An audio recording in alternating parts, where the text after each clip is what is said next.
الحمد لله الذي لم يلد ولم يولد ولم يكن له كفوا أحد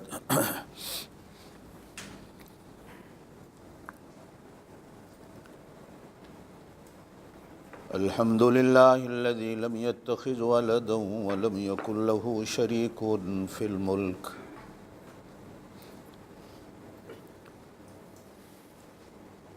ولم يكن له ولي من الذل وكبره تكبيرا أشهد أن لا إله إلا الله وحده لا شريك له لا ضد له ولا ند له ولا مثل له ولا مثال له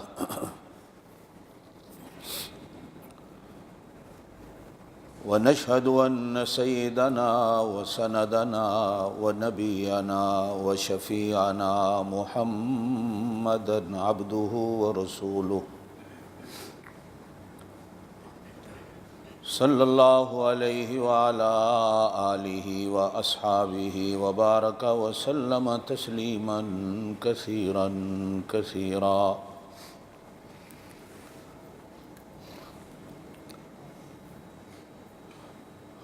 أما بعد أعوذ بالله من الشيطان الرجيم بسم الله الرحمن الرحيم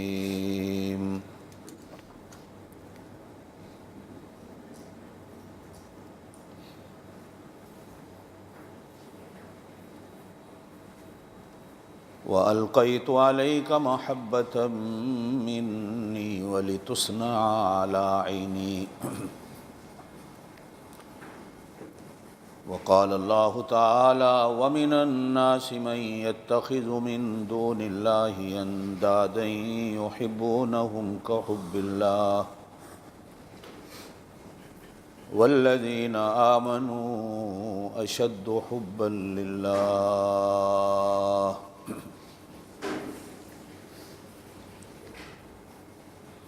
صدق الله العلي العظيم وبلغنا رسوله النبي الكريم الأمي الأمين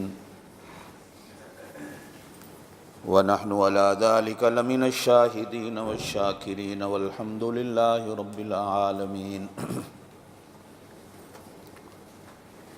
اللهم صل على محمد وعلى آل محمد كما صليت على إبراهيم وعلى آل إبراهيم إنك حميد مجيد اللهم بارك على محمد وعلى آل محمد كما باركت على إبراهيم وعلى آل إبراهيم إنك حميد مجيد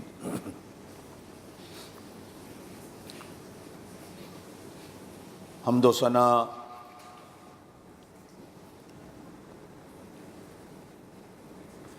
ذات لم یزل لا یزال کے لیے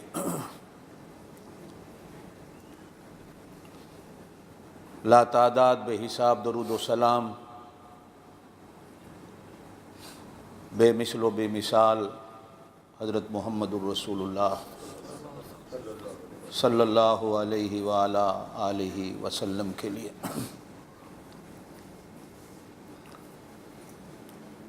لا تعداد ان گنت دعائیں علماء اولیاء کے لیے جن کی محنتوں کے صدقے اللہ نے پورا دین ہمیں نصیب فرمایا اللہ اس پورے دین پر پورا ہو کر ہمیں چلنے کی توفیق دے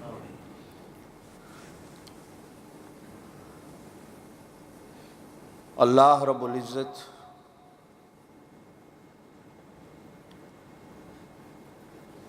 محبتوں کا خالق و مالک ہے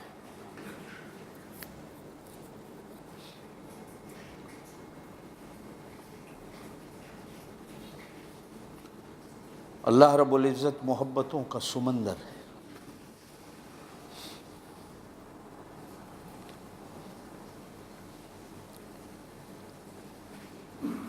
اللہ رب العزت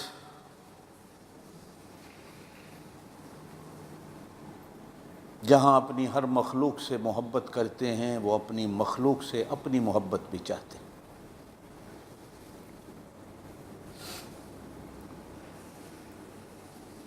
فرمایا گیا کہ میں ایک چھپا ہوا خزانہ تھا، میں نے چاہا مجھے جانا جائے، میں نے چاہا کہ مجھے پہچانا جائے،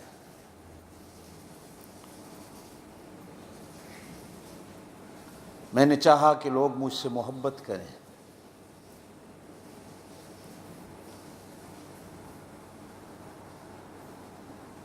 میں نے چاہا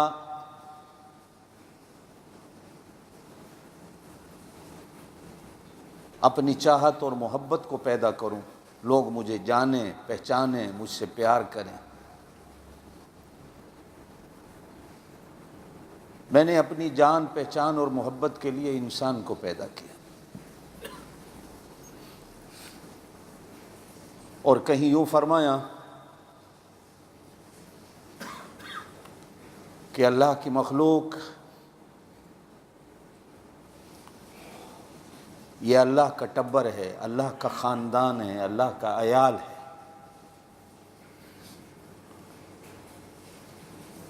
جس طرح تم اپنے ٹبر اور خاندان سے محبت کرتے ہو، اسی طرح اللہ کی ساری مخلوق سے پیار کرو۔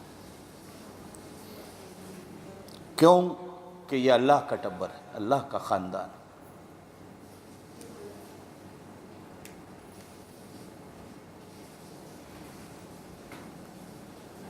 انسان کی تخلیق بے شک کہیں قرآن میں کہا گیا ہے کہ انسان کو اللہ نے اپنی عبادت کے لیے پیدا کیا،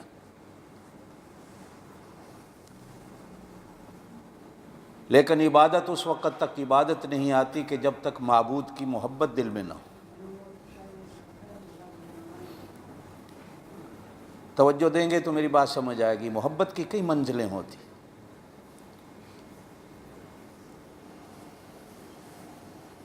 پہلے کسی چیز کی طرف ایک میلان ہوتا ہے، ایک توجہ ہوتی ہے۔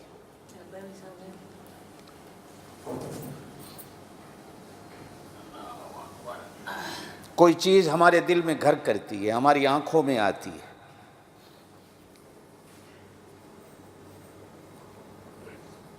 میرا خیال اس چیز کی طرف چلا جاتا ہے، اس کو رغبت کہتے ہیں۔ کسی چیز کی طرف دھیان کا چلے جانا، پھر وہ رغبت بڑھتے بڑھتے ایک دن طلب پیدا ہوتی ہے کہ یہ چیز میری ہو جائے، میں کسی طرح اس چیز کو اپنے قبضے میں کر لوں، تو اس کو طلب کہتے ہیں۔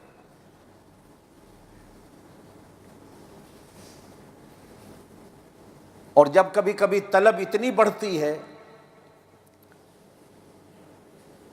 کہ ہر وقت اسے ہی دیکھتا رہوں، یہ چیز میرے پاس ہو، میرے ہاتھوں میں ہو، میرے قبضے میں ہو، تو پھر علماء اس کو محبت کہتے ہیں۔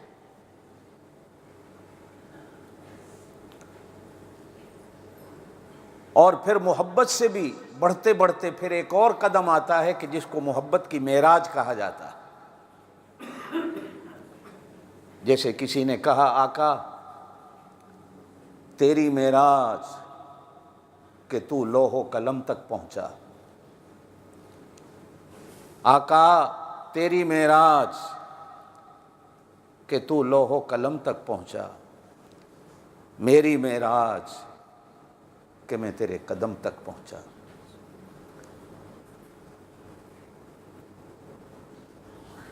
پھر یہ محبت اتنی بڑھتی ہے، اتنی بڑھتی ہے کہ وہ معراج پہ چلی جاتی ہے۔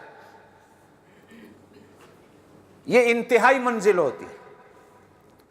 حضور صلی اللہ علیہ وسلم کے بھی اس سفر کو جو ملائے اعلیٰ کا ہے، اس لیے معراج کہا جاتا ہے کہ حد سے پار ہو گئے۔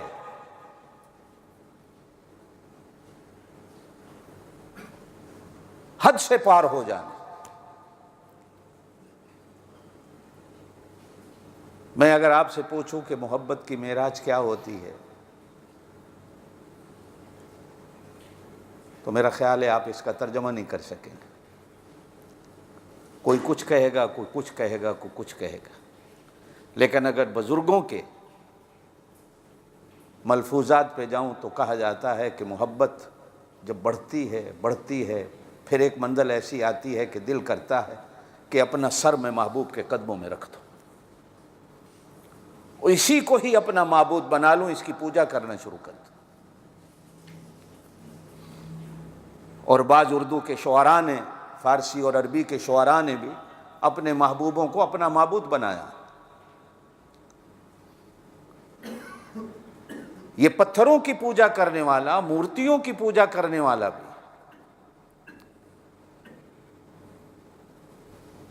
اگر کبھی آپ پڑھیں یہ شرک کہاں سے نکلا، شرک دنیا میں کیسے آیا، تو پتہ چلتا ہے کہ جن کی محبت کی جاتی تھی، انبیاء کی، اولیاء کی، ان کے مرنے کے بعد لوگوں نے انہی کی مورتیاں بنا کر، انہی کی پوجا کر کے اپنے آپ کو شرک کا مرتکب بنایا کہ وہ اپنے خیال میں یہ سمجھے کہ ہم محبت کی معراج کو جا پہنچے. اور شاید ہمارے دین میں اس لیے نماز کو مومن کی معراج کہا گیا ہے. توجہ دیں گے تو میری بات سمجھ آئے گی. میں کئی دنوں سے آپ کو محبت سمجھا رہا ہوں. آپ اس دنیا میں کیوں آئے ہوں؟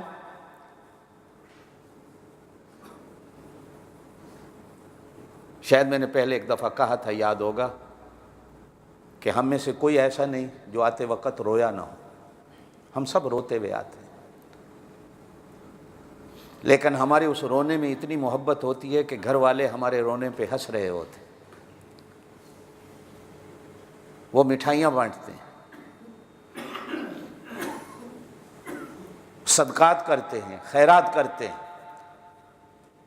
اور کہیں کہیں مسلمان ڈھول باجے بجاتا ہے، ڈانس کی اور شراب کی محفلیں ہوتی ہیں کہ میرے گھر میں بیٹھا ہوا ہے. کہیں لوگ سجدہ شکر ادا کر رہے ہوتے ہیں کہ اللہ نے ہمارے گھر میں بیٹا دے دیا. کہیں ڈھول باجے ہوتے ہیں. آنے والا روتا ہوا آتا ہے.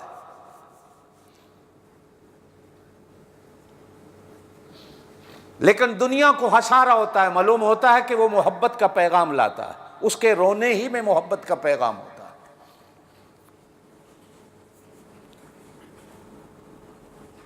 وہ خود جا رہا ہوتا ہے جب دنیا سے،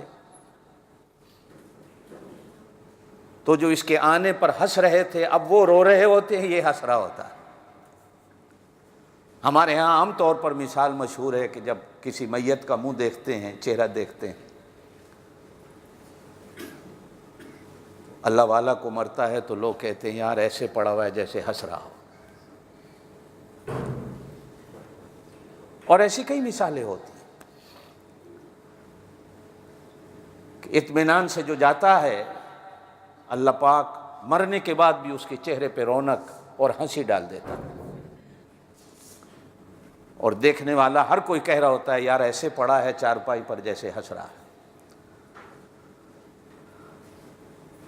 لیکن شاگرد رو رہے ہیں، اولاد رو رہی ہے، مرید رو رہا ہے، دوست رو رہے ہیں، گاؤں والے رشتہ دار سارے رو رہے ہوتے، وہ ہنس رہا ہوتا اپنی کامیابیوں پر. اس کا ہنسنا بھی ہمارا لیے ایک پیغام ہوتا ہے، اور آتے وقت اس کے رو کے آنا یہ بھی ہمارے لیے ایک پیغام ہوتا ہے. تو آپ جتنے ہیں، آپ میں سے کوئی ایسا نہیں کہ جس کو بچپن سے محبت نہ کی گئی ہو. حالانکہ اللہ پاک نے جب محبت کو پیدا فرمایا، حدیث میں آتا ہے، تو اللہ پاک نے 99 درجے محبت کے اپنے پاس رکھے. ایک درجہ محبت کا اللہ پاک نے پوری کائنات کو بانٹا. ایک درجہ. آدم علیہ السلام سے لے کر آج تک دنیا میں کتنی مائیں گزری، اور ماں کی وہ محبت ہوتی ہے جس کو تولا نہیں جا سکتا. ماں کی وہ سچی محبت ہوتی ہے جو کسی دکان پہ نہیں ملتی. وہ کسی ترازو میں آ ہی نہیں سکتی, کسی ناپ تول میں آ ہی نہیں سکتی. وہ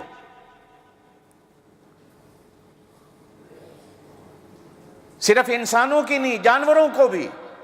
یعنی ایک قطرہ.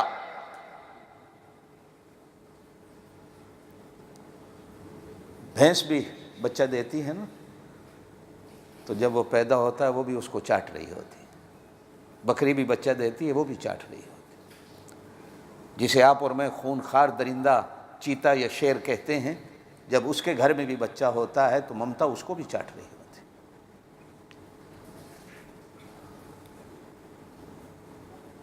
کتے بلی کے بچے بھی پیدا ہوتے ہیں تو ان کی ممتا بھی مجبور کرتی ہے, وہ بھی اپنے بچوں کو چاٹ رہے ہوتے ہیں.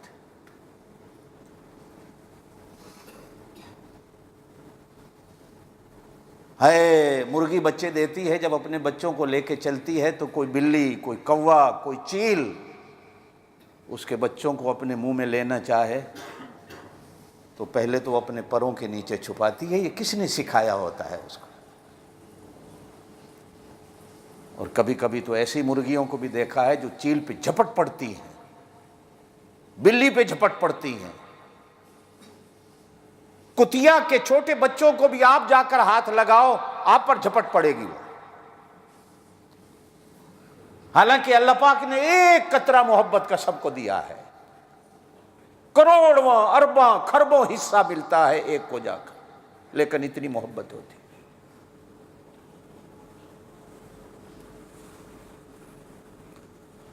اللہ, حدیث میں آتا ہے ایک صحابی ایک جنگل سے ایک ہرنی کو شکار کر لے کر لائے اور گھر باندھا.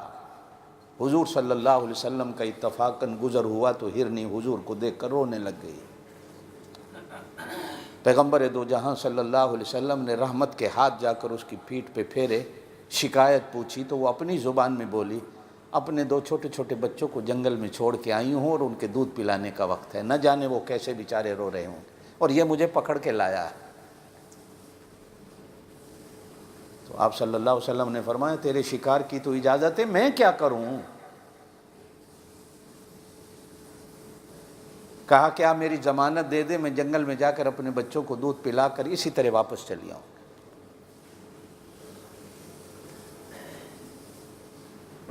حضور صلی اللہ علیہ وسلم نے شکاری سے سفارش فرمائی.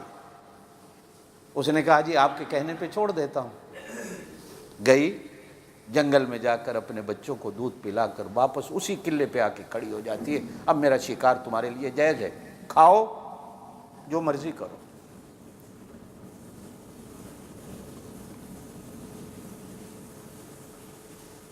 یہ اسے کون سکھاتا ہے؟ کس نے سکھایا ہے اس کو؟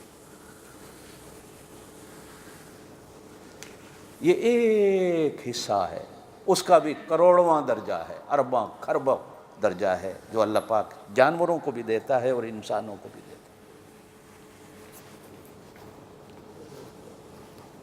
وہی ماں بچہ پیدا ہونے سے پہلے بازار میں اپنے کپڑے خریدتی, اپنی ضروریات کی چیزیں خریدتی, لیکن بچہ ہونے والا ہے تو اپنی ضروریات کو بھول جاتی ہے, بازار میں جاتی ہے تو صرف بچے کی چیزیں خریدتی.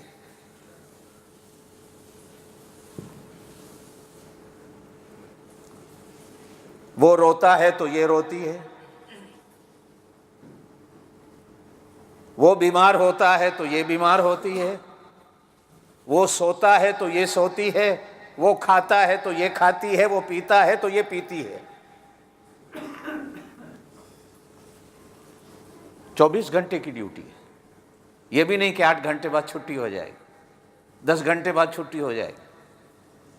آپ جتنے بیٹھے ہیں, میں اگر آپ سے پوچھوں, ہو سکتا ہے آپ میری بات کی تائید کریں, دنیا میں ہر ایک کی ریٹائرمنٹ کی ایک حد ہے. شاید اس دنیا میں ماں باپ کا ایسا رشتہ ہے جس کی ریٹائرمنٹ کوئی نہیں. یہ ماں کبھی ریٹائر ہوتی نہیں ہے.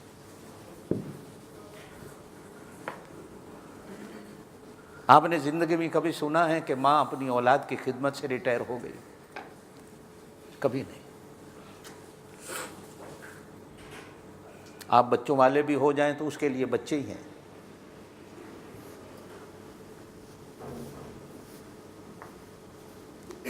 آپ ابا بھی بن جائیں تو اس کا دل کرے گا اپنے ہاتھ سے لقمے توڑ کر اپنے بچے کو کھلاؤں۔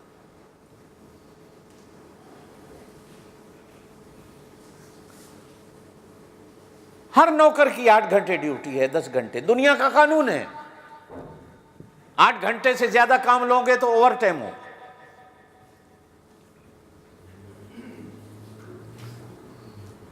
شاید اس دنیا میں ماں ہی ایسی نوکرانی ہے کہ جس کا ڈیوٹی کا کوئی ٹائم نہیں ہوتا۔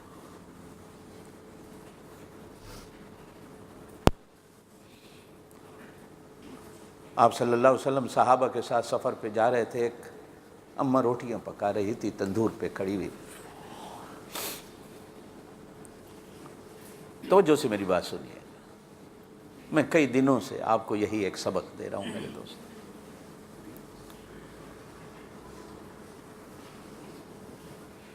دنیا میں محبتوں کو چھوڑ جاؤ گے، مرنے کے بعد یاد رہو۔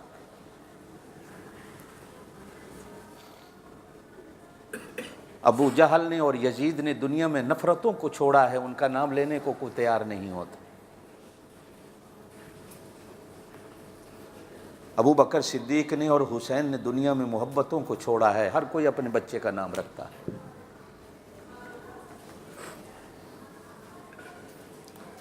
میں نے گزشتہ جمعہ بھی ایک بات کہی تھی آپ حضرات سے، آج پھر کہہ کے میں آگے چلوں، یاد دہانی ہے، میں سبق یاد کراتا ہوں۔ ہم وہ لوگ ہیں، ہمیں ایک دفعہ سبق یاد نہیں ہوتا، کرانا پڑتا۔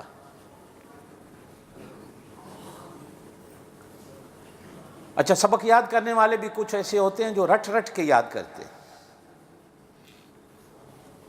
اور کچھ ایسے ہوتے ہیں جو اس میں بٹھا لیتے ہیں۔ آپ اور میں چونکہ سارے کمزور ہیں، ہمارا یہ پتہ نہیں کہاں گیا ہوا ہوتا ہے، ایک ہی دفعہ ہم اس میں کوئی بات بٹھا نہیں سکتے، تو بار بار رٹانا پڑتا۔ میری بات ایسے سمجھنا ہے تو میں دوسرے لفظوں میں سمجھاتا ہوں۔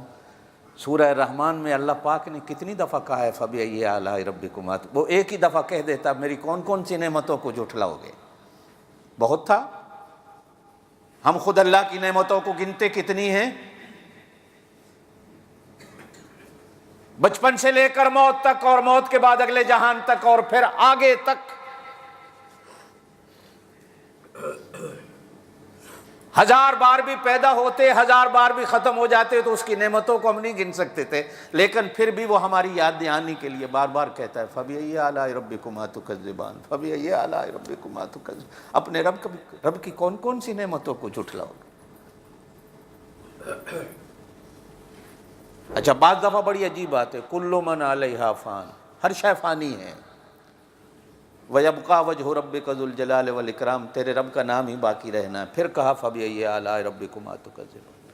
اب بندہ سوچتا ہے یہ فنا ہونا کون سی نشانی ہے، کون سا اللہ کا فضل و کرم ہے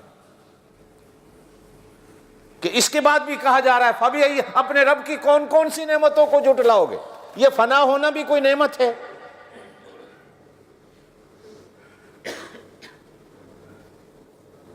تو قرآن و سنت کہتا ہے کہ فنا ہی تو اصل میں نعمت ہے، جب تک فنا نہ ہو بقا نہیں ہوتی۔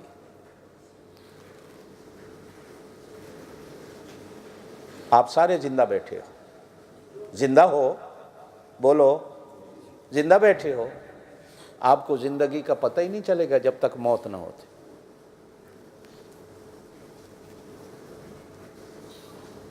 کوئی ہے بندہ تو بتا دے کہ موت کے بغیر آپ کو زندگی کی سمجھ آ جائے زندگی کیا ہے۔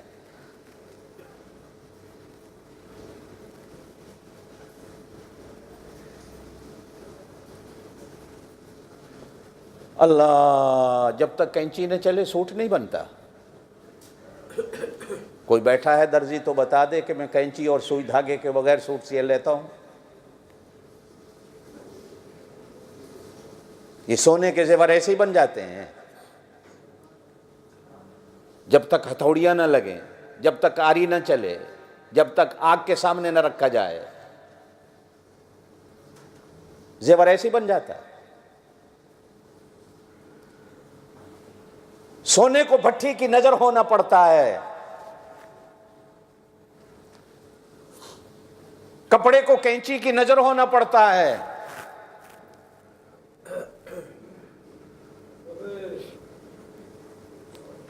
آنکھوں میں سرما ڈالتے ہو کہ نہیں؟ آج کل تو بھائی یہ بھی ایک عیب ہو گیا ہے سرما ڈالنا، جبکہ میرے نبی صلی اللہ علیہ وسلم کی سنت ہے۔ نوجوان کو اچھا نہیں لگتا آج کل۔ ہاں، عورتیں بازار سے کاجل لیتی ہیں، کیا کیا لیتی ہیں، وہ آنکھوں کو بناتی ہیں۔ بلکہ اب تو ایسی چیزیں آ گئی ہیں، وہ یہاں کے بال بھی اپنی پنسل سے بھی کالے کرتی ہیں تاکہ لوگوں کو پتہ چلے۔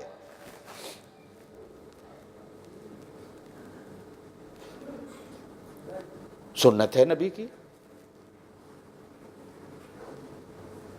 آپ صلی اللہ علیہ وسلم روزانہ رات کو سرما ڈالتے تھے آنکھوں میں۔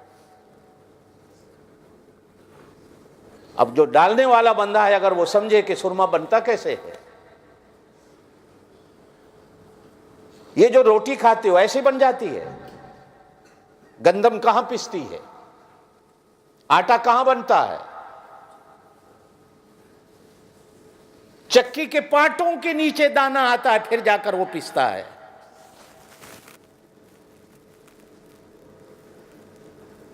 اس لیے ہمیں کہا جاتا ہے کہ کھانے کے بعد کہہ دو الحمدللہ۔ کاش کہ انسان غور کرے، میں نے روٹی تو کھا لی، یہ آئی کہاں سے تھی، کیسے آئی تھی؟ اس کے لیے میرے اللہ کی کتنی قدرتیں، کتنی رحمتیں لگیں، کتنے انعامات اللہ کے لگے۔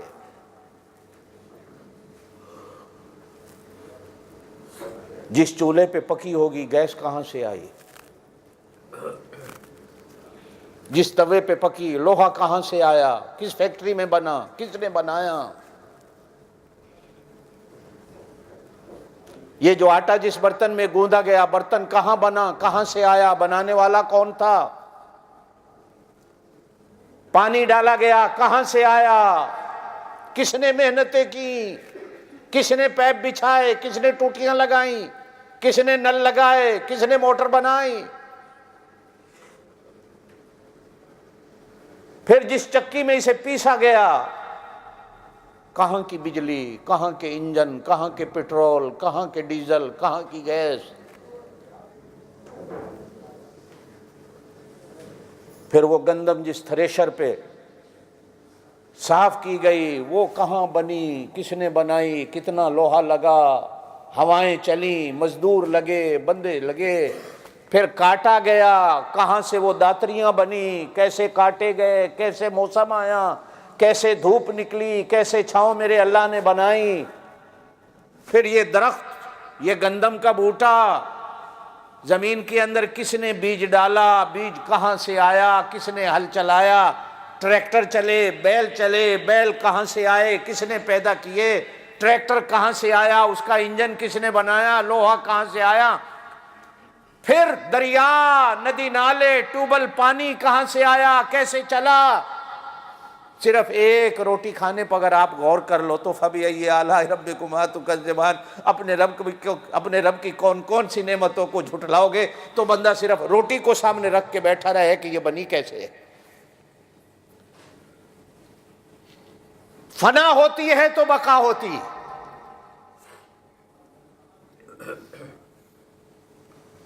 سورہ تبارک الذی میں کہا گیا الذی خلق الموت والحیات۔ اس سورت کو پڑھا کرو۔ حضور صلی اللہ علیہ وسلم نے ارشاد فرمایا جو روزانہ رات کو پڑھ کے سوتا ہے وہ قبر کے عذاب سے بچ جائے گا۔ عذاب جدھر سے آئے گا یہ سورت سامنے کھڑی ہو جائے گی، جا میں چوکیدار ہوں اس کی قبر میں۔ وہ چوکیدار بن کے کھڑی ہو جاتی۔ آپ صلی اللہ علیہ وسلم نے فرمایا جو روزانہ رات کو اس کو پڑھ کے سوتا، تبارک الذی بیدہ الملک، بابرکت ہے وہ ذات جس کے ہاتھ میں بادشاہیاں ہیں، وہو علی کل شیء قدیر، وہ ہر چیز پہ قادر ہے، الذی خلق الموت والحیات، وہ ہے جس نے موت کو پیدا کیا، زندگی کو پیدا کیا۔ پہلے موت کو بیان کیا، زندگی کو بعد میں رکھا ہے کہ پہلے موت ہوتی ہے، زندگی بعد میں ہوتی ہے۔ اس سے ایک بات اور علمی ہے، کہہ دیتا ہوں، ہو سکتا ہے آپ کو سمجھ آ جائے تو دعا کر دینا کہ موت کے بعد کی قبر کی جو زندگی ہے وہ اس دنیا کی زندگی سے بھی اچھی.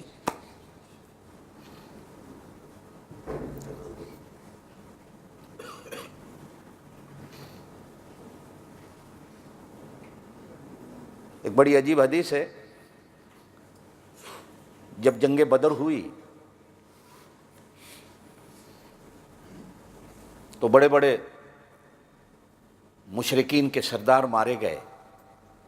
عتبہ، عتیبہ، شیبہ، ابو جہل سارے مارے گئے اس جنگ میں. تو آپ صلی اللہ علیہ وسلم نے ایک گڑھا کھدوایا کہ ایک گڑھے میں ان سب کی لاشیں ڈال دو. بلکہ کنواں تھا. آپ صلی اللہ علیہ وسلم نے اس کنویں پہ ان کی لاشیں ڈلوا دی. جب سب کی لاشیں ڈال دی گئیں تو آپ صلی اللہ علیہ وسلم کنویں کے کنارے پہ کھڑے ہو کے فرمانے لگے، ابو جہل، عتبہ، عتیبہ، شیبہ، اے فلانے فلانے، آج تو میری بات سمجھ آئی جو میں دنیا میں کہتا تھا تمہیں. صحابہ کرام بڑے حیران ہوئے. میں آپ کا ایک عقیدہ بناتا چلوں. کہنے لگے یا رسول اللہ یہ تو مر گئے، کیا یہ سن رہے ہیں؟ یہ آپ کی بات کو سن رہے ہیں؟ حضور صلی اللہ علیہ وسلم نے ارشاد فرمایا، اللہ کی قسم ہے میری بات کو اتنا تم نہیں سنتے جتنا یہ سن رہے ہیں.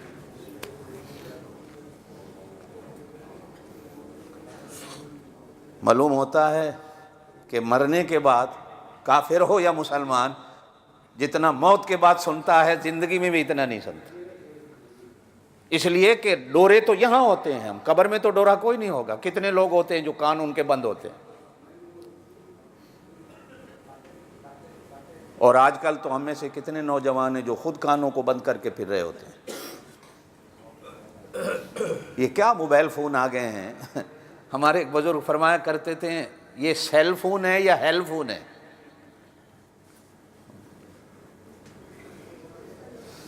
کہ آپ میں سے کتنے لوگ ہیں جن کے ہاتھوں میں، یا آپ مجھے بھی ان میں شمار کر لیں، تسبیح اچھی لگتی تھی، آج تسبیح چھوٹ گئی ہے. ہمارے ہاتھوں میں، آپ کے ہاتھوں میں یہ آ گیا ہے. وہ لوگ جن کے ہاتھوں میں تسبیح ہونی چاہیے تھی ان کے ہاتھوں میں بھی یہ ہے. بولے جا رہا ہے، سر کھائے جا رہا ہے. اگلا کہہ بھی رہا ہے بس کر یار، پھر اچھا اور سنا، اور آج کی کھادا ہے، کی پکا. وہ اللہ کے بندے، وہ اگلا تنگ ہو رہا ہے، بات بند کر. آپ لوگ بھی مسجد میں آتے ہو تو کسی کو نہیں خیال ہوتا بند کر دیں. کئیوں کے فون مسجد میں بھی کھلے ہوتے. یہ سیل فون نہیں رہا، یہ ہیل جہنم کا بن گیا ہے.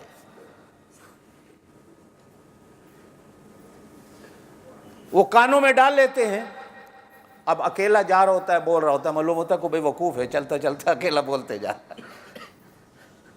آپ بھی دیکھتے ہیں، میں کبھی کبھی ایسا لگتا ہے ایک اکیلا بندہ کھڑا ہے، پتہ نہیں کان کے اندر کیا بولے جا رہا ہے، بولے جا رہا ہے. اور بھائی تیری کو سن رہا ہے. اب یہ نوجوان اپنے آپ کو دنیا میں خود ہی ڈورا بنا کے کان بند کیے ہوئے ہیں. اب کیا کہیں گے آپ اس کو؟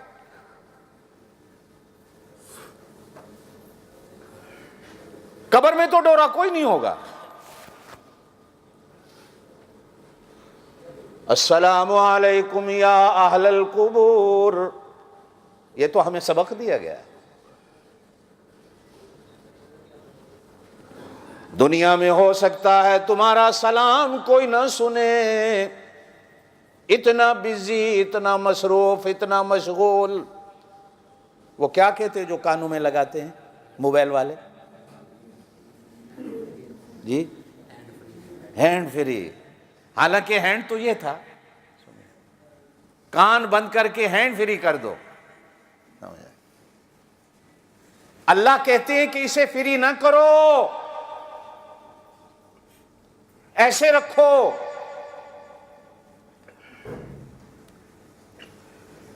یہ بانٹنے والا بناؤ، یہ دینے والا بناؤ، اسے بند نہ کرو.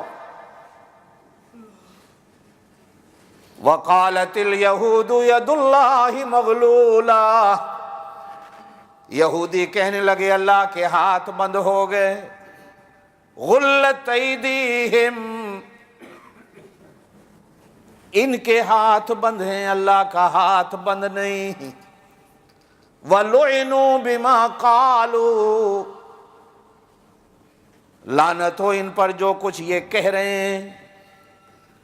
بل یداہ مبسوطتان ينفق کیف یشاء، اللہ کے دونوں ہاتھ کھلے ہیں، جس طرح چاہتا ہے خرچ کرتا ہے۔ تم بھی اپنے ہاتھ کھلے رکھو۔ آپ صلی اللہ علیہ وسلم اپنی بیویوں کے پاس تشریف فرما تھے، ایک دن ساری بیویاں اکٹھی تھی، تو آپ صلی اللہ علیہ وسلم نے ارشاد فرمایا تم سب سے پہلے جنت میں وہ جائے گی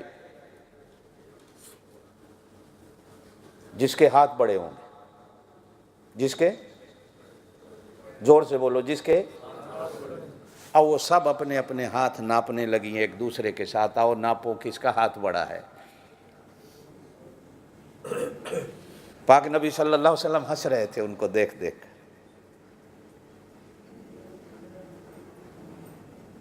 جب سب نے اپنے ہاتھوں کو ناپ لیا تو حضور صلی اللہ علیہ وسلم نے فرمایا اے میری گھر والیو، میرے کہنے کا مطلب یہ نہیں تھا کہ ہاتھ چھوٹا بڑا اس طرح کا، نہیں، میرے کہنے کا مطلب یہ ہے کہ جس کا ہاتھ دنیا میں اللہ کے بندوں کو دینے میں زیادہ ہوگا وہ قیامت کے دن بڑا ہوگا۔ اللہ پاک آپ کے ہاتھوں کو بڑا کرے، آمین کہہ دو۔ اللہ پاک ہاتھوں کو کھلا رکھے، بولو آمین۔ اللہ ان ہاتھوں کو دینے والا بنا دے، بولو آمین۔ یہ ہاتھ قرآن ذکر کرتا ہے۔ اللہ، بات میری آگے چلی گئی،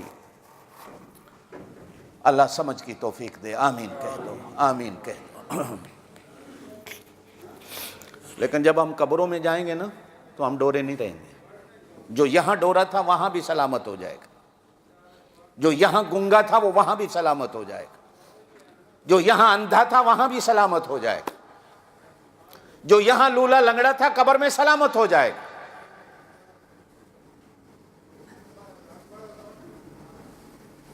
زندہ اتنی نہیں سنتا جتنا وہ سنتا ہے۔ کاش اللہ مسلمانوں کو یہ عقل دے دے۔ کئیوں نے اتنا انکار کر دیا کہ کوئی قبر والا سنتا نہیں، اور کئی ایسے نکلے کہ انہوں نے کہا سب کچھ سنتا ہی یہ ہے، وہ سنتا ہی نہیں۔ دو نظریے امت میں بنے، ایک نے کہا نہیں قبروں پہ جانے کا کوئی فائدہ نہیں، مر گیا مردود، نہ فاتحہ نہ درود، کوئی نہیں سنتا، مٹی ہو گیا پتھر ہو گیا کون سنے گا۔ کچھ ایسے جاہل بھی نکلے جنہوں نے کہا مدینے کیوں جاتے ہو بے وقوف، وہ نبی مر گیا ختم ہو گیا، کیا فائدہ وہاں جانا۔ اب یہ عقیدہ بھی دنیا میں آ چکا، یہ بھی غلط، کہو یہ بھی زور سے۔ اور ایک یہ کہ ساڈیو سندا نہیں انہاں دی موڑدا نہیں، ڈائریکٹ سب کچھ ہمارا قبر والے کے سامنے، یہ بھی غلط۔ وہ بھی قرآن کو اپنی طرف موڑتے ہیں، یہ بھی قرآن کو اپنی طرف موڑتے ہیں۔ دعا کرو کہ ہم سارے قرآن کی طرف مڑ جائیں، قرآن کو اپنی طرف نہ موڑیں۔ ہم قرآن کے پیچھے چلیں، قرآن کو اپنے پیچھے نہ لگائیں۔ میں کبھی کبھی اس بندے پہ بڑا حیران ہوتا ہوں جو قرآن کو ویسے تو پیٹھ نہیں کرتا، لیکن جب مسئلے مسائل آتے ہیں تو قرآن کو پیچھے رکھا ہوا ہوتا ہے، پھر قرآن کی نہیں سنتا وہ۔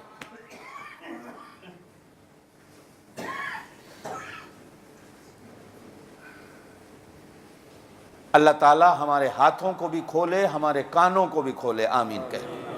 میرے دوستو، میں بات کر رہا تھا کہ اللہ پاک نے اپنے 99 درجے محبت کے اپنے پاس رکھے، اور ایک درجہ اللہ پاک نے ساری مخلوقات کو بانٹا، ایک۔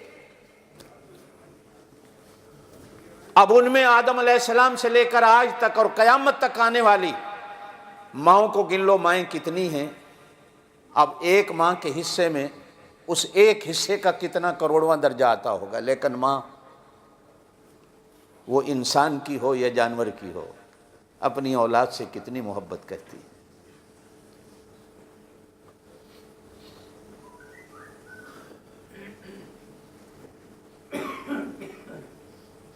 اولاد جتنی بھی بری ہو نا، اگر میری بات آپ سمجھو گے تو آپ کو پتہ چلے گا، نہیں سمجھو گے تو کوئی بات نہیں۔ اولاد جتنی بھی بری ہو، باپ تو اقرار کر لے گا، ماں کہے گی نہیں میرا بیٹا ایسا نہیں ہے، یہ ہو ہی نہیں سکتا۔ اور اگر جرم سامنے آ بھی جائے ماں کے تو کہے گی نہیں کسی نے میرے پتر نو خراب کیتا، میرا پتر ہو جائے نہیں، یہ ہو ہی نہیں سکتا۔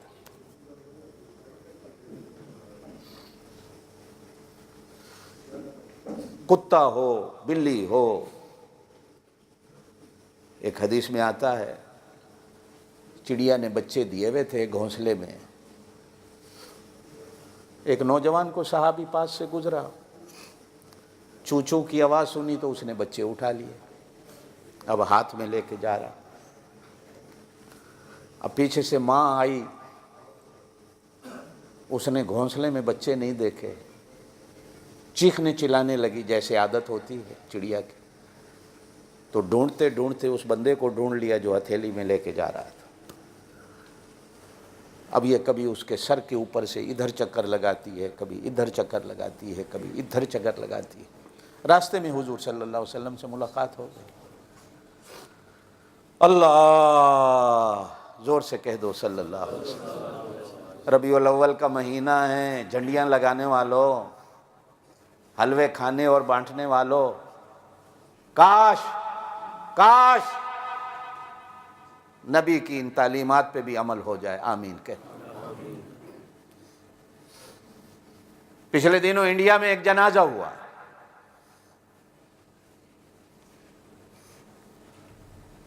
اتفاقاً جنازہ پڑھانے والا کو ہمارا تھا،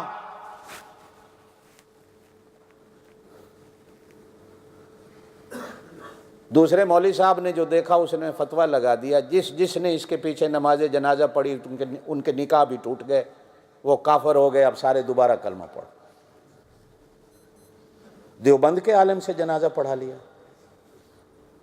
یہ تو نبی کو نہیں مانتے، یہ تو درود نہیں پڑھتے، یہ تو اہل سنت نہیں ہیں، یہ تو وہابی ہوتے ہیں، یہ پیر فقیر کو نہیں مانتے، یہ فلانی چیز کو نہیں مانتے، فلانی چیز کو نہیں مانتے۔ اب فتویٰ آ گیا کہ جی دوبارہ نکاح پڑھاؤ، اب سارا گاؤں بڑھیاں بڑھیاں عورتیں بھی چلی پھر رہی ہیں، دوسرے علماء بھائی ہمارا نکاح دوبارہ پڑھا دو۔ بھائی کیا ہوا کہ جی ہمارے مولوی صاحب نے فتویٰ دے دیا تمہارا نکاح ٹوٹ گیا۔ کیوں ٹوٹا؟ کہ ہم نے جنازہ جو ہے نا وہ ایک دیوبند کے عالم کے پیچھے پڑھ لیا۔ اب کیا یہ دین ہے؟ یہ دین ہے؟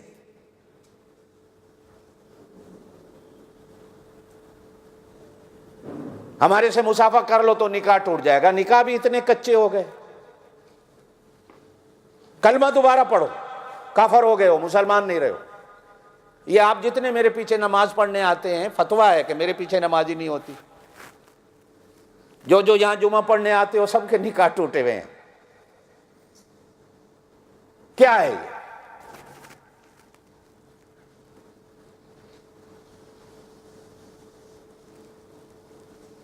یہ ربیع الاول کا مہینہ یہی کچھ سکھاتا ہے، صرف جھنڈی لگا لو کام ہو جائے گا، آ گئے وہ آ گئے، بس یہی گالو کام بن جائے گا۔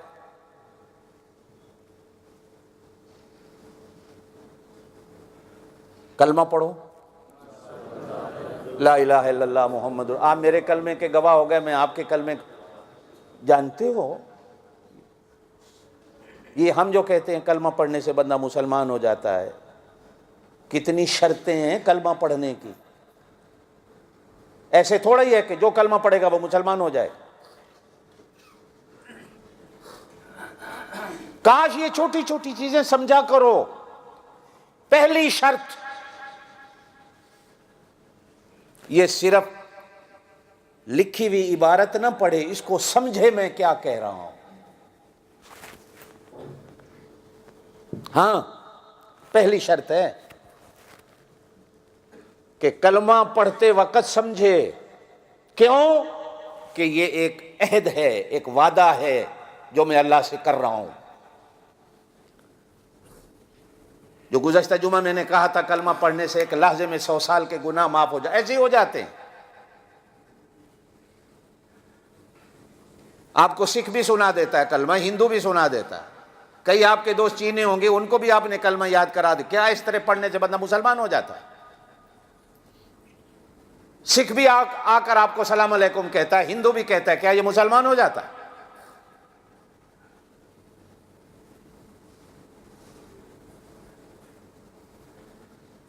قرآن تو یہاں تک کہتا ہے کہ کیا کعبے کی طرف منہ کر کے کھڑے ہو جانے سے تو مسلمان ہو جاؤ گے؟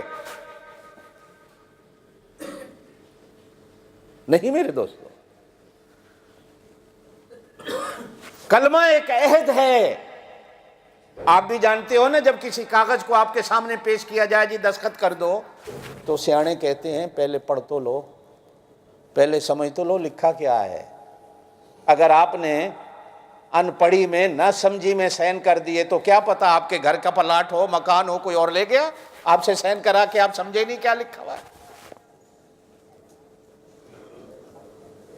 لا الہ الا اللہ سمجھنا ہے۔ علامہ اقبال اسی لیے کہتا ہے، خودی کا سر نہاں لا الہ الا اللہ، یہ ایک وعدہ ہے، یہ ایک عہد ہے۔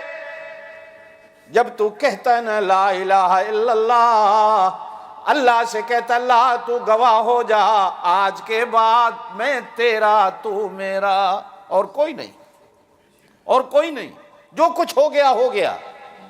اب وہ کہتا ہے کہ آج مجھے مان لیا، میں نے سارے معاف کر دیے۔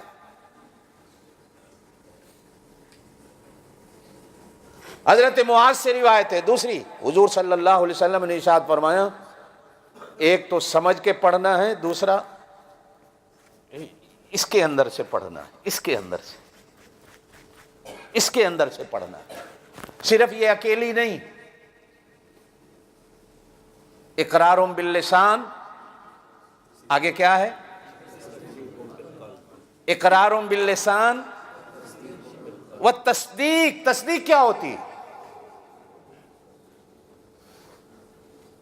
میں کبھی کبھی اپنے پاسپورٹ کے فارم نیا بنوانا ہو تو پرویز صاحب سے سائن کراتا ہوں، اس کو کیا کہتے ہیں؟ تصدیق کرنا۔ شناختی کارڈ آپ بنواتے ہو، کسی سے سائن کراتے ہو، لکھا ہوا ہوتا ہے کو اعلیٰ افیسر سائن کرے گا، عام آدمی کے دستخط نہیں چلیں گے۔ اور برٹش والے کہتے ہیں کہ جاننے والا بھی ہو، برٹش بھی ہو، تمہیں 8 سال سے جانتا ہو، پھر جا کر تم اس کی تصدیق کرو، پھر جا کر تمہارا پاسپورٹ بنے گا۔ یہ لا الہ الا اللہ اتنا کچا ہے کہ بغیر تصدیق کے ہو جائے گا، بغیر خلوص سے ہو جائے گا، بغیر کسی چیز کے ہو جائے گا؟ نہیں نہیں نہیں نہیں۔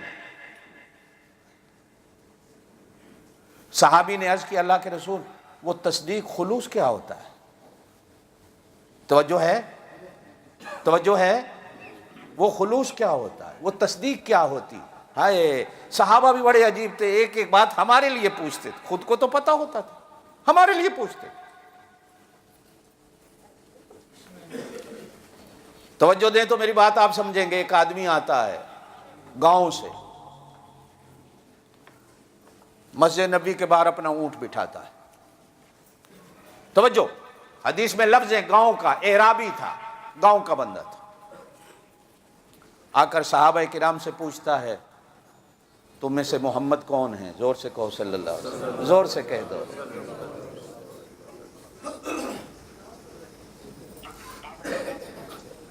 میرے لیے تو آج گدا بچھتا ہے، پیر فقیر کے لیے تو جھنڈیوں بھری کرسی رکھنی پڑتی ہے، دور سے آنے والے کو پتہ چلے یہ بابا پیر بیٹھا ہے۔ کسی کا لباس نیلا، کسی کا پیلا، کسی کا کون سا، ٹوپی کالی، چٹی گوری، سفید، کتنی ٹوپیاں آ گئیں آج کل، ٹوپی سے پتہ چلتا ہے یہ کون سا مسلمان ہے۔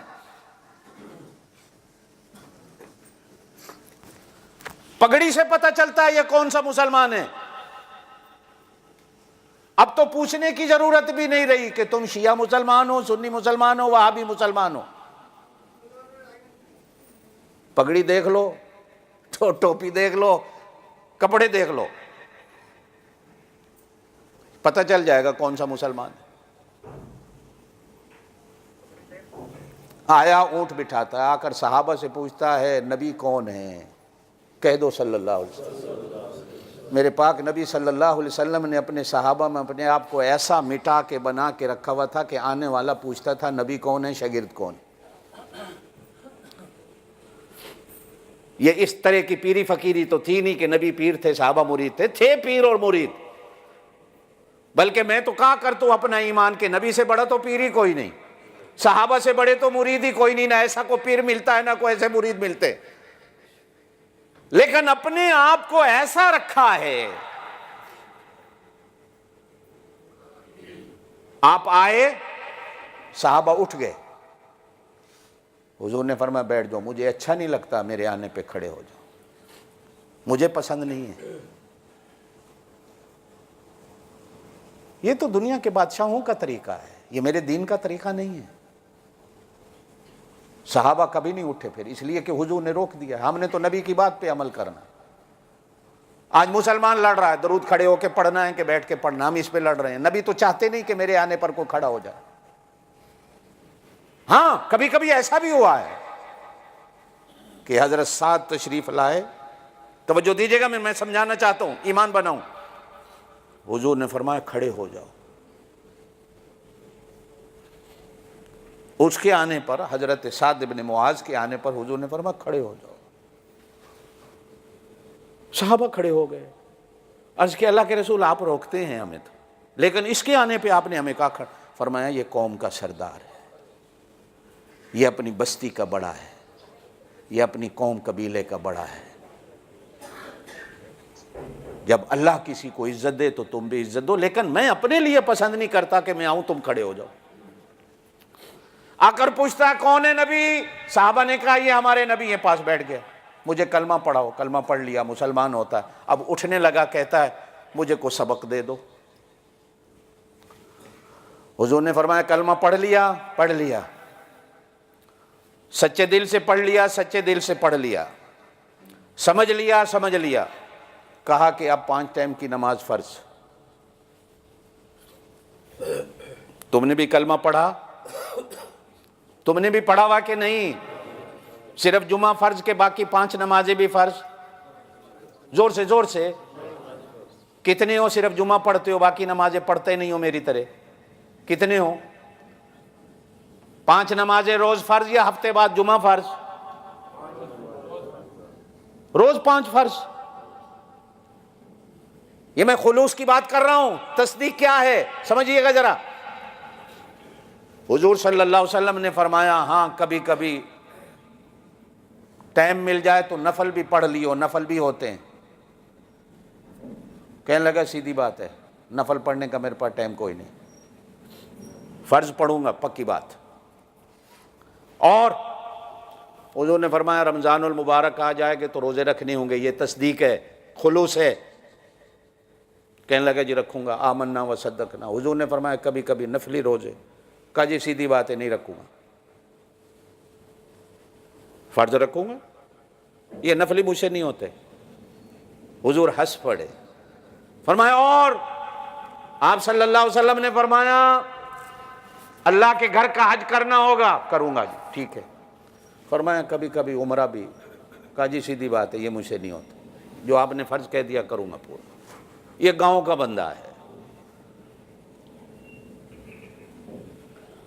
اور حضور صلی اللہ علیہ وسلم نے فرمایا اللہ مال دے تو زکوٰۃ دینی ہوگی۔ کہا جی نہ آج تک ہوا ہے نہ طلب ہے، نہ کبھی مال جمع کیا ہے نہ طلب ہے کہ اتنا جمع ہو جائے زکوٰۃ دیتا پھروں، غریب ہوں فقیر ہوں، سیدھی بات ہے۔ فرمایا کبھی کبھی خیرات؟ کہا جی نہیں، سیدھی بات ہے، گھر میں اپنے بچے اتنے ہیں گزارا نہیں ہوتا تو میں دوسروں کو کیا دوں گا، سیدھی بات ہے۔ اٹھا، یہ تصدیق ہے، اللہ کے نبی بھی سن رہے ہیں، مہریں لگ رہی ہیں۔ صحابہ بھی سن رہے ہیں، مہریں لگ رہی ہیں. اٹھا، اونٹنی تک گیا. حضور صلی اللہ علیہ وسلم نے ارشاد فرمایا اس سے بڑا سچا کون دیکھو گے جو میرے سامنے بھی سیدھی بات کر رہا ہے. اللہ کی قسم ہے دوبارہ دیکھ لو یہ جنتی ہے، دوبارہ دیکھ لو یہ جنتی ہے. سیدھی، کوئی منافقت نہیں. نہیں کر سکتا، نہیں کر سکتا. کر سکتا ہوں، کر سکتا ہوں. آمنوا ادخلوا فی السلم کافہ، پورے اسلام میں آ جاؤ. نہیں کر سکتے ہو نہ کرو، کر سکتے ہو تو سارا کرنا ہے. یہ نہیں کہ آدھا تیتر آدھا بٹیر، کبھی خچر کبھی گھوڑا، کبھی کھوتا کبھی گھوڑا. نہ، پہلے جاننا ہے کلمہ ہے کیا، کہتا کیا ہے. یہ وعدہ ہے، یہ ایک کتاب ہے، یہ ایک خط ہے، یہ ایک لیٹر ہے، یہ اللہ کی ایک نصیحت ہے. کیا ہے پہلے سمجھو اس کو.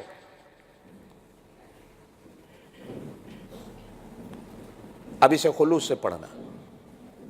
صحابی کہتا ہے یا رسول اللہ خلوص کیا ہے؟ فرمایا کلمے کا خلوص یہ ہے کہ یہ پڑھنے کے بعد تجھے گناہوں سے روک دے.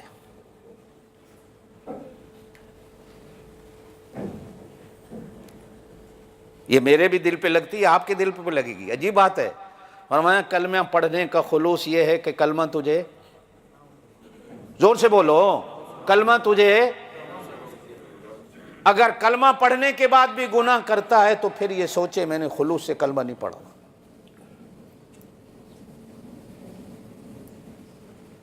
رات خبروں میں دیکھ رہا تھا میں، کراچی میں شراب خانے کھل گئے. صرف چھوٹا سا لکھا ہوا ہے غیر مسلم لے سکتا ہے، مسلمان نہیں لے سکتا. لیکن ایک بھی غیر مسلم لینے نہیں آیا، سارے مسلمان لین میں لگے ہوئے تھے. اور پولیس والے سارے سائڈ سے لے کے جا رہے تھے.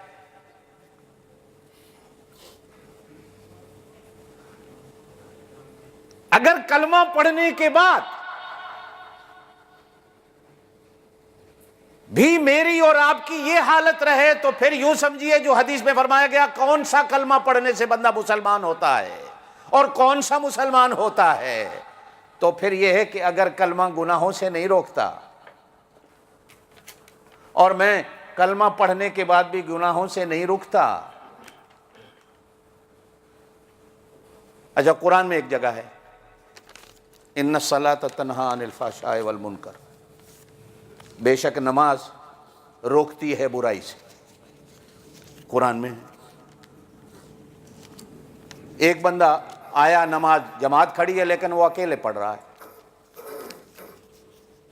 جب اس نے نماز پڑھ لیا تو کسی نے کہا یار یہ نماز تو جماعت سے ہوتی ہے، اکیلے کیوں پڑھ رہا؟ وہ کہتا اللہ قرآن میں کہتا ہے اکیلے پڑھو.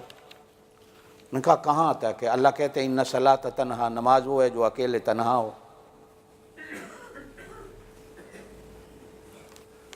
اب وہ تنہا کا معنی وہ سمجھا جو ہم اردو میں لیتے ہیں اکیلا. اللہ ہمیں قرآن سمجھنے کی بھی توفیق دے. ہمیں اللہ ایسے عالموں سے پالا ڈالے ہمارا جو ہمیں قرآن سمجھائیں. یہ لفظ سے بندہ دھوکہ کھا گیا. جیسے میں نے پچھلے جمعے بات کی تھی کہ ایک وقت آئے گا میری امت کے لوگ چیزوں کے نام بدل دیں گے. سود کا نام سروس چارج رکھ دیا، شراب کا نام بیئر رکھ دیا، اور مسلمانوں نے بحث چھیڑ دی. کسی نے کہا جی انگور کی، کھجور کی، انگور والی حرام ہوتی ہے، کھجور والی حرام نہیں ہوتی. کسی نے کہا جی میں بیمار ہوں، بیماری میں جائز ہوتی ہے. او اللہ کے بندو، اگر یہ جائز ہوتی تو اللہ حرام کیوں بناتا؟ بندہ تھوڑا سا سوچتا ہے اگر میرے جسم کے لیے نفع مند ہوتی تو اللہ اس کو حرام کیوں بناتا؟ معلوم ہوتا ہے کہ اس کے اندر کوئی اتنے نقص ہیں کہ اللہ نے میرے لیے حرام بنایا. لیکن ہم مسلمان ہیں بہانے، جی کھانسی ہے، دمہ ہے، سانس کی تکلیف ہے.